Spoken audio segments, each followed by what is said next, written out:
आप सबको प्रभु यीशु के नाम से जय मसीह की। परमेश्वर आपको बहुत आशीष करे।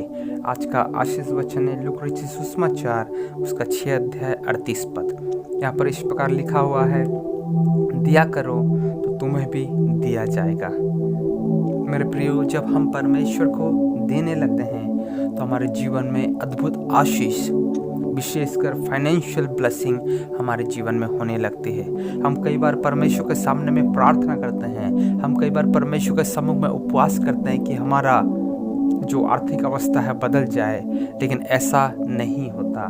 इसका कारण ये भी हो सकता है कि हमने परमेश्वर को देने में हिचकिचाया है, हमने परमेश्वर का अधिक मात्रा में नहीं दिया है। लेकिन जब हम परमेश्वर के लिए हम रुपए खर्च करने लगते हैं, हम परमेश्वर को देने लगते हैं, ये हमारे हृदय की उस स्पष्ट अवस्था को दिखाता है कि हम परमेश्वर से प्यार करते हैं। जब हम परमेश्वर को देने लगते हैं, हम परमेश्वर को पूजने लगते हैं, तो परमेश्वर का वचन जिस प्रकार लिखा हुआ है, दिया करो तो तुम्हें भी दिया जाएगा, सच में ये हमारे जीवन में पूरा होते हुए नजर आता है। एक बार की बात है, जब मैं बाइबल कॉलेज से आया तो मेरे जीवन में एकदम पैसे की कमी थी और मैं अपने मित्र के घर गया कि शायद हो सकता है मुझे एक स्पॉन्सर मिल जाए, कोई पास्टर हो तो मुझे सपोर्ट करे।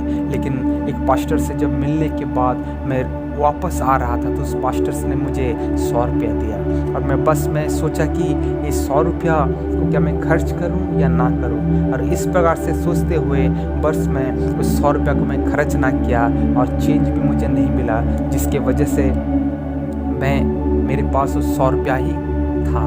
मेरे मित्र ने पूरा मेरा पैसा चुकाया और उसके बाद हमने और एक पास्टर के वहाँ गया जहाँ पर कॉटेज मीटिंग चल रही थी। जब कॉटेज मीटिंग चल रही थी तो वहाँ पे प्रार्थना हुआ, वचन हुआ, उसके बाद देने का समय आया।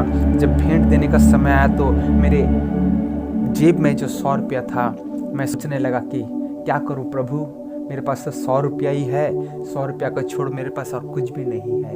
लेकिन मेरे मन में ऐसी आवाज़ आई कि तो 100 रुपया ही प्रभु को दे दे, तो प्रभु से प्यार करता है ना। और सच में मैं प्रभु को की ओर देखते हुए उस 100 रुपया को उस दान वाले थैली में मैंने डाल दिया। और जब दान वाली थैली में डाल दिया तो मेरे मन के अंदर कोई दुख नहीं था, कोई गम नहीं था कि मैंने 100 रुपया दिया, मैं तो खुशी में था। और जब मैं खुश होकर मैं प्रभु की आराधना किया, सब कुछ किया, और जब हमारे जाने का समय हुआ तो वही पास्टर जिसके घर में मीटिंग चल रही थी, वही पास्टर आके मुझसे मिले बहुत आदर के साथ और मुझे कहा कि ब्रदर, ये थैला से भरा हुआ पैसा जो है आपके लिए है।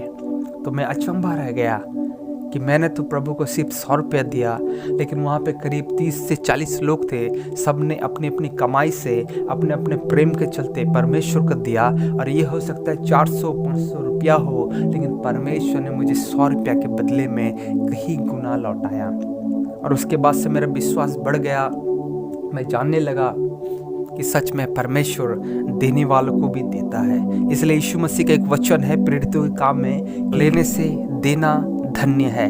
सच में प्रभु यीशु मसीह ने हमसे कुछ भी नहीं लिया, वरन हम लोगों को बहुतायत से सब कुछ प्रदान करता है। सो परमेश्वर इस वचन को द्वारा आशीष दे कि हम अपने जीवन में देना सीखें, हम अपने जीवन में देना सीखें। जब हम अपने जीवन में देना सीखते हैं तो परमेश्वर भी हमारे जीवन में बहुतायत से देता है। सो आज से ही आप अपना दान, दशमांश और अपना व्यवहारिक जीवन और अपने हर एक बातों से प्रभु को प्रसन्न करने की कोशिश करें। परमेश्वर को दे, बहुतायत से दे, खुशी से और आनंद से भर कर दे, और परमेश्वर आपको भी बहुतायत से देगा। सो परमेश्वर आपको बहुतायत से आशीष करे, परमेश्वर आपको और भी अनुग्रह से भर दे। आप सबको जय मसीह की।